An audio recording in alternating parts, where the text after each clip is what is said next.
Hello guys, আসসালামু আলাইকুম। আজকে এই ভিডিওটা নিয়ে আমি একটা কথা বলবো। এটা হচ্ছে পালেরচর বাজার, জাজিরা মাছ বাজার, পালেরচর। এই মাছ বাজারে একটা 2 নম্বরই কাজ চলে, সেটা হচ্ছে তারা নিজেরাই ডাকে এবং 100 টাকার বিনিময়ে মাছ বিক্রি করে। এখানে বিশাল বড় একটা চক্রর ফাঁদ আছে, যেটা কাস্টমার বোঝে না। আমরা অনেকে দূরে থেকে যাই, খরচ করে যাই, চিন্তা করি যে এখানে মাছ না নিয়ে আসলে আমাদের লস। আসলে আমাদের লস না, ওদের এখানে আমরা যাই, যেই টাকাটা খরচ করি এবং ওদের কাছ থেকে আমরা 100 টাকা লাভে মাছ কিনি, আসলে এটা ভুয়া। ওরা দুই দিক থেকে টাকা পায়, আমাদের কাছ থেকে 100 নেয়, ওইখান থেকে টাকা পায়, জেলেদের কাছ থেকেও টাকা পায়।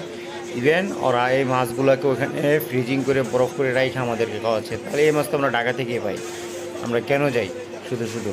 সবাই একটু বিবেচনা করবেন, চিন্তা করবেন, আর এই প্রতারকদের কাছ থেকে সাবধানে থাকবেন। ইনশাল্লাহ আগামীতে আমরা এই পালেরচর বাজারকে সবাই বয়কট করব। আমার সাথে একমত থাকলে আমার ভিডিওকে শেয়ার করবেন।